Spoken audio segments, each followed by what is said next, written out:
Good morning and welcome to path of evolution. અધ્યાય 3 કર્મયોગ. આપણા path of evolution ઉપર આપણે આગળ વધવા માટે આ જન્મ ધારણ કર્યો છે. નહીં કે પાછળ વધવા અથવા અહીંયા અહીં પડે રહેવા માટે. જીવનમાં આગળ વધવું હોય તો શું કરવું જોઈએ એની બહુ સરસ વાત ભગવાન અહીંયા કહી રહ્યા છે.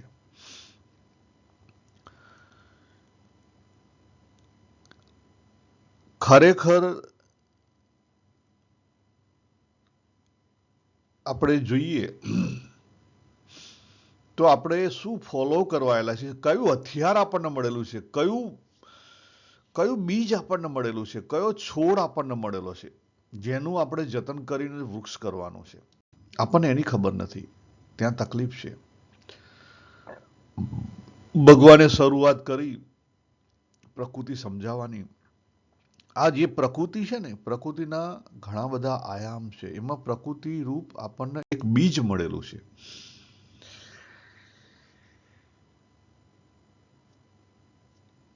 એમાં છેલ્લે આપણે જોયેલું કે આ જે પ્રકૃતિ છે એના પ્રકૃતિ સાથે, એના વિષયો સાથે સહેજે શું છે, રાગ અને દ્વેષ છે. એટલે આપણે એની અંદર ખેંચાવાનું નથી. જે ગયો એ ગયો. તો હવે ભગવાને શરૂઆત કરી કે જ્ઞાની પણ પોતાની પ્રકૃતિ સરખું વર્તન કરે ને પ્રકૃતિ સમજાવવાનો પ્રયત્ન કર્યો ભગવાને. અને હવે આ બહુ સરસ શ્લોક જે કદાચ મેં તો ઘણી બધી ભગવદ્ ગીતાની કોમેન્ટ્રી વાંચી, પણ મને ક્યાંયથી સંતોષ નહીં થયો. જેમ છે તેમ સંતોષ ના થયો. એટલે આજે હું જે મારી સમજણ છે, જે જીવનના અનુભવમાંથી હું શીખ્યો છું, જે સમજણ છે એ મુજબ આને હું તો થોડીક આની ઉપર હું કોમેન્ટ્રી કરીશ. પહેલી વસ્તુ તો જોઈ લઈએ કે ભગવાને શું કીધું છે આમાં. રાગ અને દ્વેષના વશ ના થયા પછી શું કરવાનું છે. જો આગળ શું કીધું, તું રાગ અને દ્વેષમાં ફસાઈશ નહીં. પ્રકૃતિના વિષયો સાથે, એટલે ઇન્દ્રિયોના વિષય સાથે, એટલે પ્રકૃતિના વિષય સાથે સહેજે લાઈક અને ડિસલાઈક હશે. દરેક માણસની અંદર લાઈક અને ડિસલાઈક હશે. એનું કોઈ કારણ નહીં હોય. અત્યારે ઠંડી પડે તો આપણને કેટલાકને ઠંડી ઓછી ગમે, વધારે ઠંડી પડે તો એ નહીં ગમે. કેટલાકને ઠંડી ગમે, ગરમી પડે એ નહીં ગમે. કેટલાકને સહેજ ગરમી થાય તો સહન નહીં થાય. ખ્યાલ આવે? કેટલાકને અમુક હદ સુધી ગરમી હોય ત્યાં સુધી વાંધો ના આવે. પણ આપણને જે આપણી ચામડી છે એ પણ પ્રકૃતિ છે અને ગરમી પણ પ્રકૃતિ છે. તો અમુક હદે જે ટેમ્પરેચર છે નથી ગમતું, અમુક હદ સુધી ગમે છે. પણ એમાં શું કરવાનું છે, એ લાઈક અને ડિસલાઈક તો જીવનમાં હશે, પરંતુ એમાંથી રાગ અને દ્વેષ ઊભો નથી કરવાનો. પછી આપણે એવું જ કરીએ કે મને એસી વગર ચાલે જ નહીં, મારી તો આ ડિમાન્ડ છે જ, તો ગયા. એ જ રીતે પછી જમવામાં આવો, તમે દરેક પ્રકૃતિના વિષયમાં આવો. તમને અમુક વસ્તુ કોકને ખારી ભાવતી છે, ખાટી ભાવતી છે, ગળી ભાવતી છે. એથી આગળ આવો, રૂપ રંગમાં આવો. આ બધી શું છે, ઇન્દ્રિયો છે. ઇન્દ્રિયો બહારના વિષય સાથે જોડાયેલી છે, એના વિષયો સાથે. એ પ્રકૃતિ સમષ્ટિનો પ્રકૃતિ છે, આ આપણી વૈયક્તિક પ્રકૃતિ છે. બંને એક જ છે, અલગ નથી. એની નીચે આપણા મનની અંદર આપણા બધા રાગ અને દ્વેષ રહેલા છે, એટલે લાઈક ને ડિસલાઈક બધા રહેલા છે. એથી નીચે ઉતરો બુદ્ધિમાં, એમાં બધા ભેદ રહેલા છે. કારણ કે આ બધું આગળથી ટુકડા થયા એટલે ભેદ, આપણને સાચી સમજણ નથી. અને એથી નીચે મુખ્યત્વે આપણી અહંતા, મમતા અને કામનાનો ફુવારો છે. એ ક્યાંથી આવે છે? જીવમાંથી આવે છે. ક્યાંથી આવે છે? જીવમાંથી આવે છે. પરંતુ એને લડવા માટે આપણને જીવની અંદર એક હથિયાર આપવામાં આવેલું છે. એ હથિયારનો આપણે પરફેક્ટ ઉપયોગ કરવાનો છે. એ હથિયાર એટલે શું? આપણો પોતાનો સ્વભાવ. હવે એથી વિશેષ આગળ કહું, સ્વધર્મ. જો ભગવાને અહીંયા શું કીધું કે સારી રીતે આચરવામાં આવેલા અન્યના ધર્મ કરતા ગુણોની કમીવાળો પોતાનો ધર્મ શ્રેષ્ઠ છે. માત્ર શું કરવાનું છે? પોતાનો ધર્મ, પોતાને જે મળ્યું છે,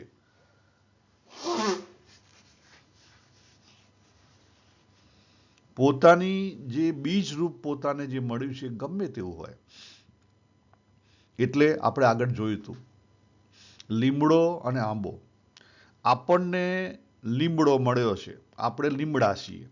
સપોઝ બાબુ લીમડો છે, તો બાબુએ લીમડાનો દેખાવ છોડી અને લીમડાનું વર્તન કે કર્તવ્ય છોડી અને આંબાનું ઓઢવા જાય તો એ ઊંધા માથે પડે. શું થાય? ઊંધા માથે પડે. અર્જુનજીને એવું હતું. અર્જુનજીને ક્ષત્રિયનું બીજ મળ્યું હતું અને એમને બ્રાહ્મણનું બુરખો ઓઢવો હતો. ખ્યાલ આ? કારણ કે ભગવાન લડાઈ નથી કરવી, એનાથી તો આવું બધું થાય. બરાબર? બધું જ તર્ક વિતર્ક આપવા માંડ્યા, પંડિત થઈ ગયા. ભગવાન કે તું પંડિત નહીં બની કી, ભગવાન કે તું પંડિત નહીં બની કે માટે તું યુદ્ધ કર. આ તારો સ્વભાવ છે, અંદરનો સ્વભાવ છે. જો આપણે ત્યાં ઘણા બધાના અંદરના સ્વભાવ આપણે ઇઝીલી જાણી શકાય એવા હોય. કેટલાકના પેઇન્ટિંગમાં બહુ સરસ નેચરલી નાનપણથી પેઇન્ટિંગ આવડતું હોય. કેટલાકને ગાવા વગાડવાનું નેચરલી આવડતું હોય.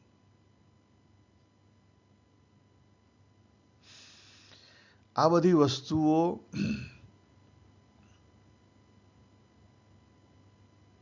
આપણને નેચરલી મળેલી હોય. એનો અર્થ શું થયો કે એ છોડ આપણને નેચરલી મળેલો છે. હવે એનું શું કરવાનું છે? આપણે જતન કરવાનું છે. આપણે જતન નથી કરતા. જે છોડ મળ્યો છે, જે હથિયાર મળ્યું છે, એનું જતન કરવાનું છે. એનું કેવી રીતે જતન કરવું એ આપણે પછી જોઈએ. પહેલા આનું પૂરું ભાષાંતર જોઈ લઈએ. સારી રીતે આચરવામાં આવેલા અન્યના ધર્મ કરતા સ્વ અનુષ્ઠિતાત એટલે સારી રીતે આચરવામાં આવેલા પરધર્માત અન્યના ધર્મ કરતા વિગુણ ગુણોની કમીવાળો સ્વધર્મ પોતાનો ધર્મ શેષાન શ્રેષ્ઠ છે. સ્વધર્મે પોતાના ધર્મમાં તો મરવું કલ્યાણકારી છે અને અન્યનો ધર્મ ભયાવહ ભયપ્રદ છે. જો ભગવાને કેટલું મોટું સ્ટેટમેન્ટ આપ્યું. અને આનો ક્લાસિક એક્ઝામ્પલ તમને કહું કે આ શ્લોક આપણે કોઈ નથી સમજ્યા અને કોઈ સાચી રીતે નહીં સમજી શકે. શંકરાચાર્યનો અંદરનો સ્વભાવ હતો અથવા એમનો જે પક્ષ હતો, એમની જે માન્યતાઓ હતી અદ્વૈત વેદાંતની, તેમણે આખી ભગવદ્ ગીતાનું ભાષાંતર અદ્વૈત વેદાંતના સ્ટેન્ડ પોઈન્ટથી કર્યું. એમના મતે એમના ચશ્મા સાચા છે, ખોટું નથી. એમના મતે એમના ચશ્મા સાચા છે, પણ જેનું બીજ વિશિષ્ટાદ્વૈતનું હતું. એના મતે એ ચશ્મા ખોટા છે, પણ પોતાના ચશ્મા સાચા છે. પણ જેનું બીજ, જેના ચશ્મા દ્વૈત વાળાના હતા, એના મતે એ સાચું છે પણ પેલું ખોટું છે. એટલે અત્યાર સુધી વૈષ્ણવ સંપ્રદાયમાં ભગવદ્ ગીતાના ઉપર 7 માર્ગ બતાયા છે. ભગવદ્ ગીતામાંથી 7 માર્ગ નીકળ્યા છે. અદ્વૈત, દ્વૈત, વિશિષ્ટાદ્વૈત, અચિંત્ય ભેદાભેદ એટલે ઈશ્કોન, બરાબર. પછી છેલ્લે અક્ષર પુરુષોત્તમ એટલે સ્વામિનારાયણ. આ બધા જ કોકે બતાયેલા માર્ગ છે. આ બધા કોકે બતાયેલા માર્ગ છે. અને કોને અનુકૂળ છે? જે બતાવનાર છે ને એને અનુકૂળ છે. તમને અનુકૂળ છે થોડા ઘણા, યસ, નોટ 100%. થોડા ઘણા, યસ, નોટ 100%. કેમ? તમારું બીજ અલગ છે મહારાજ. આ દુનિયામાં ભગવાને દરેકને પોતાની શક્તિ આપેલી છે, પોતાનો સ્વધર્મ આપેલો છે, પોતાના ઇનર એટીટ્યુડ આપેલો છે. ઇનર એટીટ્યુડથી આપણે એક સ્પેસિફિક જગ્યાએ આપણા પાથ ઓફ ઇવોલ્યુશન ઉપર ઉભેલા છીએ અને એ સ્પેસિફિક જગ્યાએથી આપણો એક સ્પેસિફિક માર્ગ નીકળે છે. આપણે યુનિક છીએ. આ વસ્તુ દરેક ભૂલી જાય.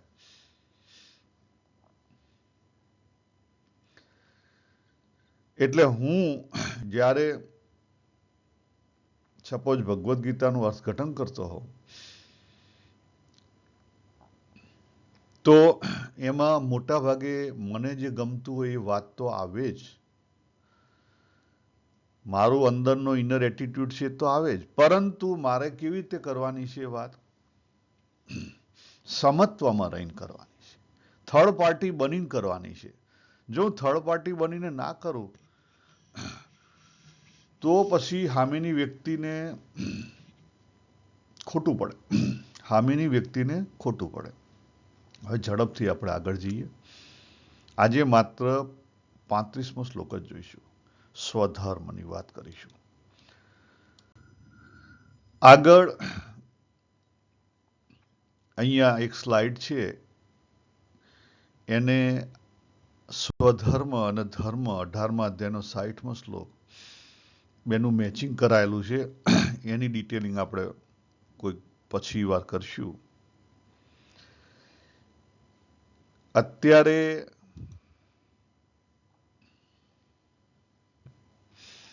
એ ડિટેલિંગમાં ખાલી એટલું જ છે કે ભગવાન ત્યાં છેલ્લે પણ અર્જુનજીને શું કહે છે કે હે અર્જુન, પોતાના સ્વભાવજન્ય કર્મથી બંધાયેલો તું મોહને કારણે જે યુદ્ધ નથી કરતો અથવા નથી કરવા ઈચ્છતો તેને પણ તું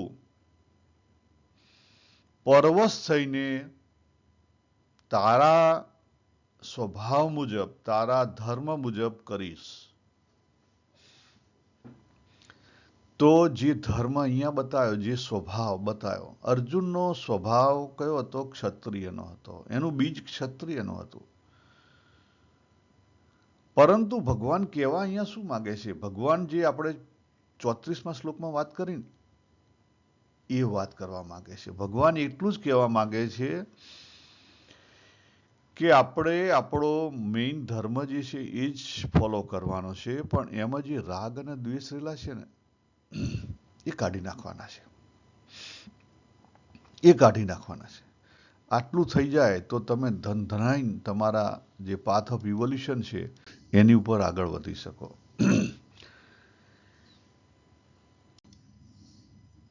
આપણે આગળ જોયું હતું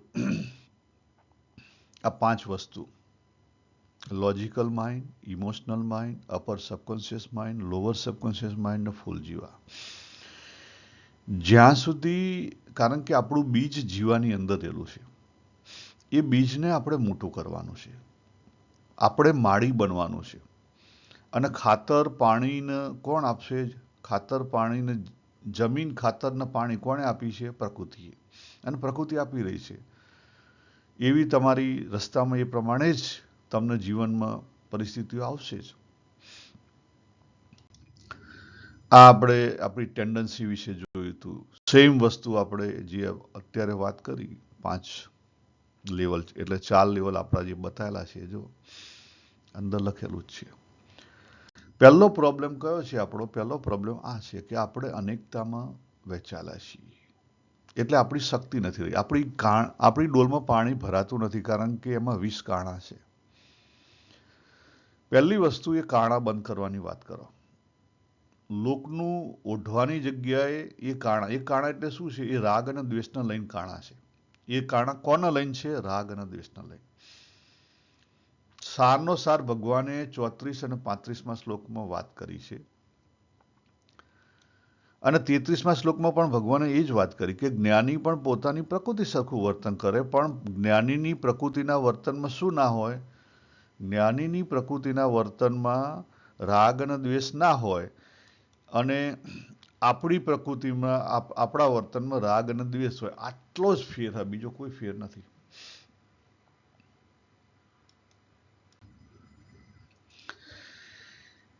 આ આપણે ઉપરથી નીચે આયા, બરાબર, ઘણું બધું સમજ્યા છીએ. આજે આની ઉપર વિશેષ નહીં જઈએ, પણ કહેવાનો અર્થ એક જ છે કે ઘણીવાર, દાખલા તરીકે અહીંયા બતાવેલું છે લેવલ 2 બી, લેવલ 2 માઇન્ડ લેવલ. તમને બહુ જ પેઇન્ટિંગ આવડે છે, ક્રિએટિવિટી તમારામાં બહુ સરસ છે, જોરદાર, આમ અદ્ભુત પેઇન્ટ કરી શકો છો તમે. એનો શું થયો કે ભગવાને તમને દેન આપેલી છે. તમારું સ્વધર્મ ને બીજ એ આ પેઇન્ટિંગનું છે. ક્રિએટિવિટી, પેઇન્ટિંગ એટલે ક્રિએટિવિટી. ક્રિએટિવિટી એટલે આપણે ત્યાં સામાન્ય રીતે જે 4 માર્ગ છે ને, 4 કાસ્ટ, એમાં ગણીએ તો શુદ્ર, વૈશ્ય અને શુદ્ર બેનો જે એક ભાગ છે જેની પાસે ક્રિએટિવિટી છે. દાખલા તરીકે દરજી છે, બાબા સુથાર છે, પછી મોચી છે. આ લોકો પાસે ક્રિએટિવિટી છે. લુહાર છે, નેચરલી ક્રિએટિવિટી. એટલે જેની પાસે નેચરલી ક્રિએટિવિટી છે ને, એવા વ્યક્તિની વાત કરે છે ભગવાન. એ ખરેખર સારી બાબત છે. આપણાથી ઘણા બધા ઉપર છે. આપણાથી ઘણા બધા ઉપર છે. જે એસેટમાં ફસાયેલો છે, દાખલા તરીકે આપણે પટેલની વાત કરીએ તો પટેલ જમીનમાં ફસાયેલો હોય અને વાણીઓ પૈસામાં ફસાયેલો હોય, અને ક્ષત્રિય શામાં ફસાયેલો હોય? સત્તામાં ફસાયેલો હોય. આ 3 તો લેવલ કઈ જગ્યાએ આવી ગયા? લેવલ E ઉપર આવી ગયા. સૌથી નીચે, સોરી, લેવલ D ઉપર, એટલે L4 ઓબ્જેક્ટ લેવલે. કારણ કે ક્ષત્રિય અને સત્તા જુઓ, સત્તા ક્યાં છે? બહાર છે. પટેલ અથવા જમીનદાર છે, એને જમીન જોઈએ છે, એસેટ જોઈએ છે. એસેટ ક્યાં છે? બહાર છે.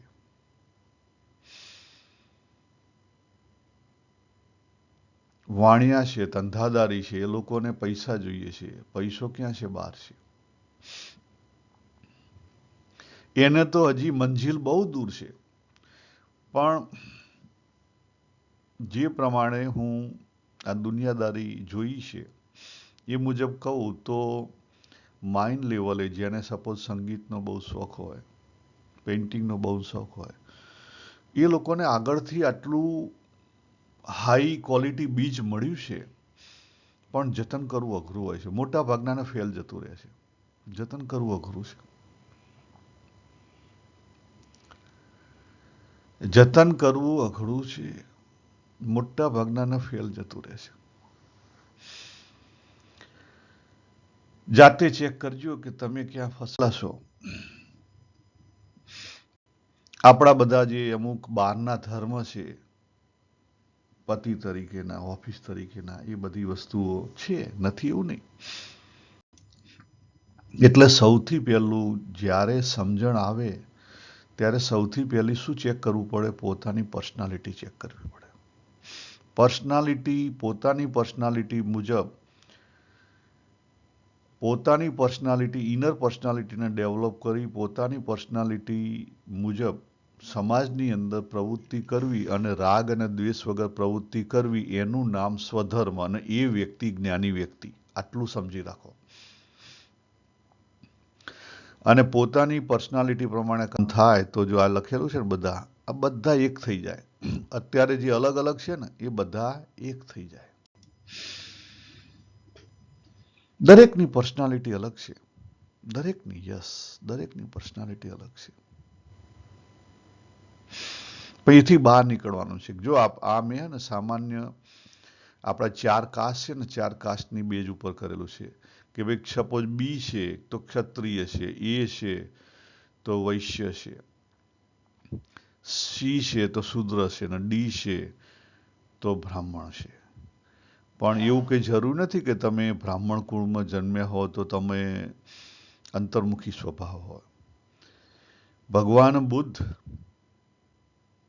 અને ભગવાન મહાવીર બંને ક્ષત્રિય સંજોગના કારણે ક્ષત્રિય કાસ્ટમાં જન્મ્યા હતા, બીમાં જન્મ્યા હતા.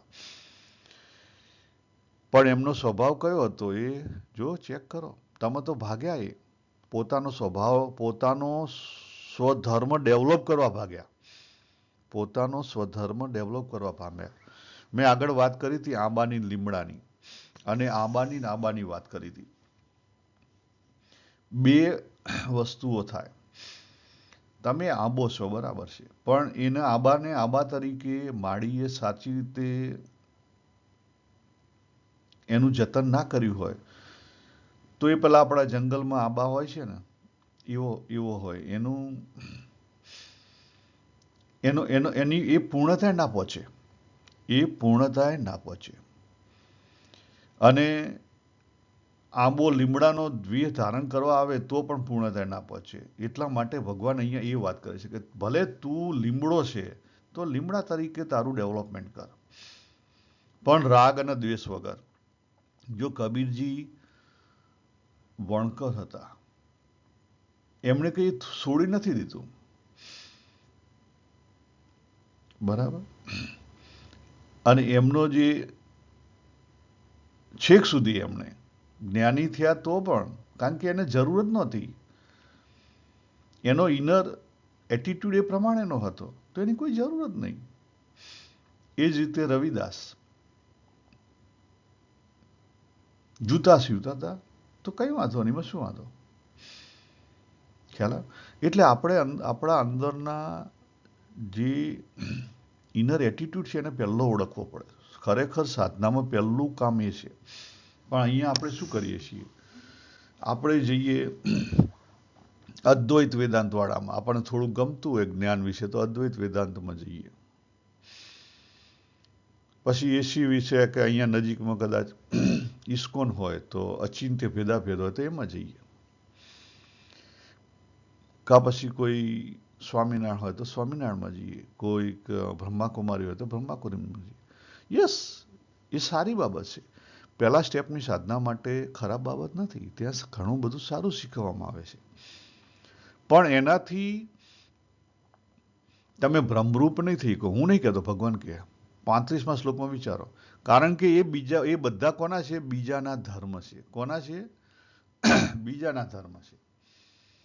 તમે કહેશો કે આ તો મોટું સ્ટેટમેન્ટ કરું. ના, હું મોટું સ્ટેટમેન્ટ નથી કહેતો. સ્વધર્મમાં એટલે પોતાના અંદરની રસ રુચિના અંગ, એનો ઉપયોગ કરી, આ જગતની અંદર એનો ઉપયોગ કરી, જે અંદર રાગ અને દ્વેષ છે એ રાગ અને દ્વેષને શું કરવાના છે? કાઢી દેવાના છે. એટલે આપણને જે ઇનર એટીટ્યુડ મળેલો છે, ગુણ અને પ્રકૃતિ, એ બીજરૂપ છે. અને આ લોકમાં કર્મ દ્વારા એનું પોષણ કરવાનું છે. આ સ્ટેટમેન્ટ બરાબર યાદ રાખો. આપણને જે બીજરૂપ પ્રકૃતિ મળેલી છે, ઇનર એટીટ્યુડ, એ આપણો સ્વધર્મ, એને આ લોકની અંદર આપણને પરિસ્થિતિ કોણ આપે છે? એ પણ ભગવાન આપે છે. જો માત્ર આપણે પરિસ્થિતિની અંદર એ મુજબ આપણે કર્મ કરવાનું છે. પણ કેવી રીતે કરવાનું છે? રાગ અને દ્વેષ વિના. તો એનું પોષણ થશે, એ બીજમાંથી છોડ થશે, છોડમાંથી ફૂલ થશે અને એ સમર્પિત થઈ જશે. સમર્પિત થઈ ગયો એટલે પૂર્ણતાએ પહોંચી જશે. પૂર્ણતાએ પહોંચે એટલે સરળ થઈ જાય. શું થઈ જાય? સરળ થઈ જાય. અને સરળ થઈ જાય તો જ સમર્પણ આવે, બાકી સમર્પણ ના આવે. આપણે બધા જે બધી વાતો કરીએ સમર્પણની, કે મેં કંઠી બાંધી એટલે સમર્પણ થયું, એમ સમર્પણ ના આવે. તમારા મનના માનેલા બધા ધર્મ હોય ને તમે કહો કે હું આ છું, એમ સમર્પણ ના આવે. તો મનના માનેલા ધર્મ કેવી રીતે ખબર પડે? રાગ અને દ્વેષ ઉપરથી ચેક કરો. લાઈક અને ડિસલાઈક ઉપર કેટલું જીવન જીવો છો, એમાં રાગ અને દ્વેષ કેટલો આવે છે. અને તમને છેલ્લે અંતે શાંતિ મળે છે, તૃપ્તિ મળે છે, આ બધું ટેસ્ટિંગ કરો. આ લિટમસ પેપર ટેસ્ટ છે બધા. જ્યાં સુધી અંદરની શક્તિ વિકસિત થઈને ફૂલ ના બને ત્યાં સુધી કદાપી સંતોષ, શાંતિ, આનંદ, તૃપ્તિ ના મળે. આ લખી રાખો. ફરી બોલું. જ્યાં સુધી અંદરની આપણો રસ રુચિનો અંગ ઇનર એટીટ્યુડનો ઉપયોગ બહાર એ મુજબના કર્મમાં ના વપરાય ત્યાં સુધી અંદર રહેલી શક્તિ વિકસિત ના થાય. અને જ્યાં સુધી અંદર રહેલી શક્તિ વિકસિત ના થાય ત્યાં સુધી એ જે છોડ હતો, જે બીજ હતું, એ ફૂલ ના બને. ફૂલ બનવું એનો અર્થ શું છે? પૂર્ણતાને પહોંચવું. પૂર્ણતાને પહોંચવું એ તો આપણને ના ખબર પડે, પણ ખબર કેવી રીતે પડે? કે આપણને સહેજ પણ સ્ટ્રેસ ના હોય. આપણી અંદર આપણે એ વસ્તુ કરવાથી આપણને શાંતિ મળે, તૃપ્તિ મળે, સંતોષ મળે.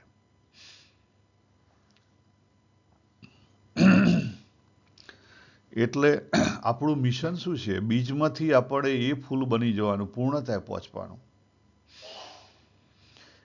આખા સમાજમાં બધા પ્રલોભનો છે. કેમ છે? આપણને ખબર નથી એટલે.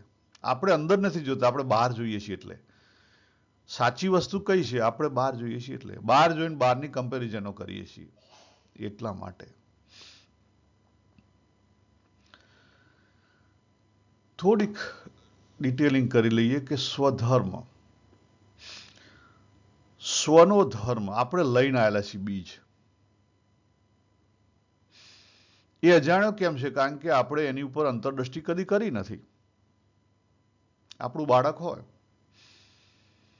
એને અમુક સ્પેસિફિક રસ હોય, આપણે કદી એની ઉપર ફોકસ ના કરીએ, અથવા ફોકસ કરીએ તો એ તો ખાલી બહાર વ્યવહાર માટે ફોકસ કરીએ.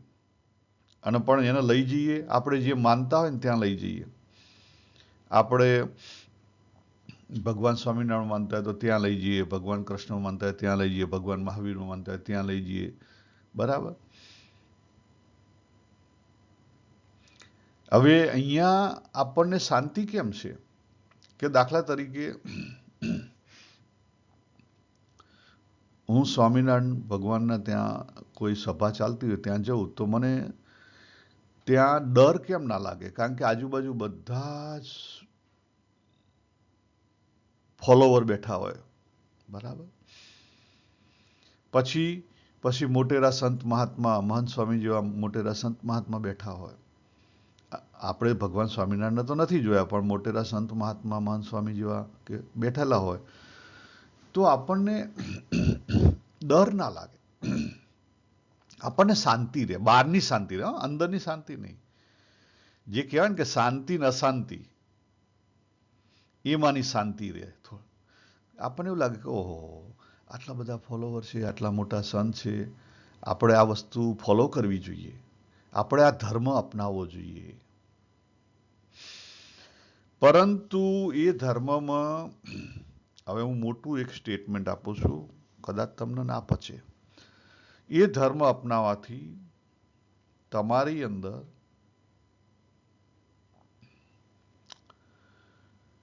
ગુડ સિટીઝન બની શકશો તમે. સદાચાર આવશે, નો ડાઉટ. પહેલા સ્ટેપની તમે સાધનાઓ કરો, તમારામાં સદાચાર આવે જ. ભગવાન સ્વામિનારાયણની શિક્ષાપત્રી પડાવે, તમે પાળવા માંડો એટલે નેચરલી સદાચાર તમારામાં આવે. પણ સદાચાર કદાપી તમને પર ના લઈ જઈ શકે, કદાપી તમને ભ્રમરૂપ ના કરી શકે.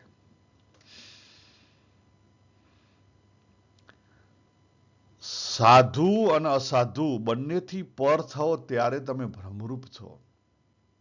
અસાધુમાંથી તમે સાધુ થઈ ગયા,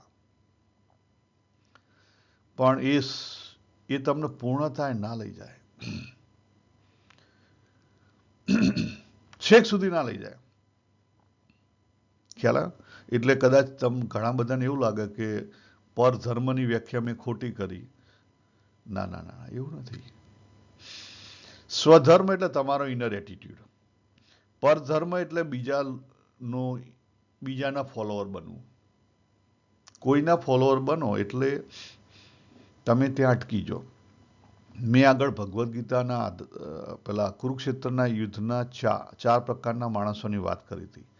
દરેક જગ્યાએ ચાર પ્રકારના માણસ હોય, એમાં એક માણસ એવા હોય જે ફોલોવર્સ હોય.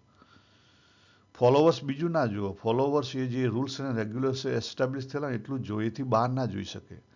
એટલા માટે તો ભગવાને ભગવદ્ ગીતાના જ્ઞાન માટે ધર્મરાજ યુધિષ્ઠિર સિલેક્ટ ના કર્યા, અર્જુનને સિલેક્ટ કર્યો. કારણ કે ધર્મરાજ યુધિષ્ઠિર રાજાના ફોલોવર થઈ ગયેલા હતા, બંધાઈ ગયેલા હતા. જે માણસ બંધાઈ ગયેલો હોય એ શું થઈ જાય, એક સ્પેશિયલ ચશ્મા પહેરી લીધેલા હોય, પતી ગયો. એટલે મારા કહેવાનો અર્થ એક જ છે કે આ જે ત્રીજા અધ્યાયનો 35મો શ્લોક છે ને, એક જ શ્લોક જો સમજાઈ જાય તો આપણે ભ્રમરૂપ થઈ શકીએ આપણી જાતે. આપણે બીજાના કોઈનો અનુકૂળ પેલા બીજાને ફોલો કરવાની જરૂર નથી.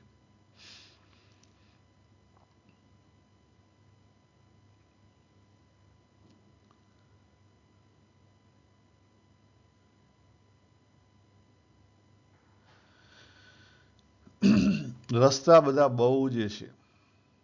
પહેલો પરધર્મ આવે, પછી સ્વધર્મ આવે. એમાં પણ ઘણા બધા રસ્તા છે. એમાં માત્ર શું કરવાનું, સ્વને મૂકી દેવાનું છે.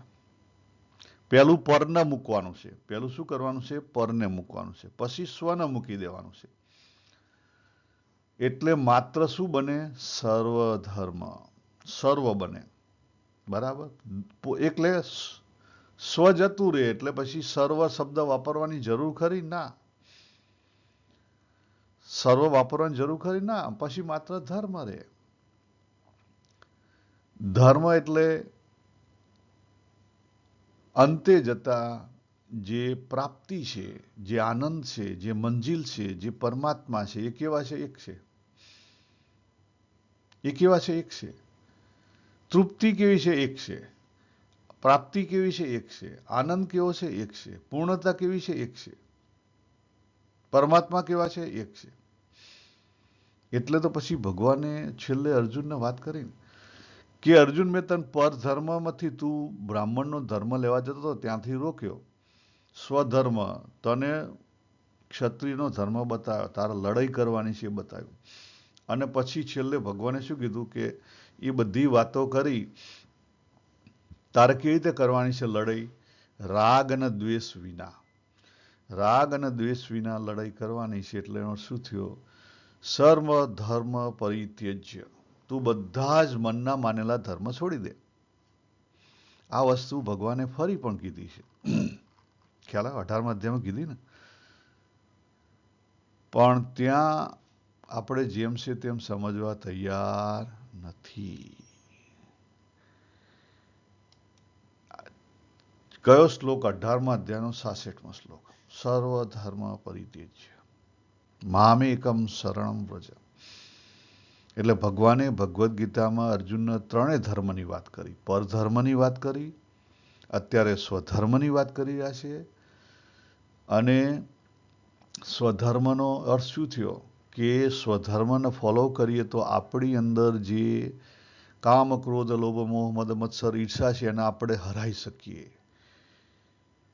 કારણ કે આપણને શક્તિ મળેલી છે, એને હરાઈ શકીએ. અને આપણે પોતે પૂર્ણતાથી ખીલી શકીએ. અને એકવાર આપણે પૂર્ણતાથી ખીલીએ, પૂર્ણતા આવી એટલે શું થયું, સ્વ ગયો.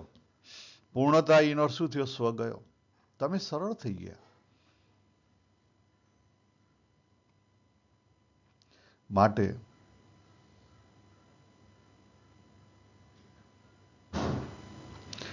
બીજાના માર્ગે અધર્મ આવે અને જે જ્ઞાનથી આપણી અંદર રહેલી સરળતા ચાલી જાય, તે જ્ઞાન કેવું કહેવાય? એ ચાલાકી કેવી કહેવાય? બનાવટ કહેવાય. એ તમને કદી આગળ ના લઈ જાય. આની વિશેષતા કરવાની જરૂર છે? ના. સિમ્પલ. તમે ફોલોવર થયા એટલે શું કરો? તમે આ વસ્તુ કરો ને, ચાલાકી, બનાવટ. ભગવાન હાથે ડ્રેસ અલગ બદલી દો, બીજું બધું અલગ બદલો, જઈને નીચા નમીને બધી ચેષ્ટાઓ કરો, અંદર નથી, બહાર છે, દેખાદેખી. તો આની ઉપર ચિંતન કરજો. આપણે અહીંયા પૂરું કરીએ. સર્વેને જય શ્રી કૃષ્ણ. હરિ ઓમ તત્સત. હરિ ઓમ.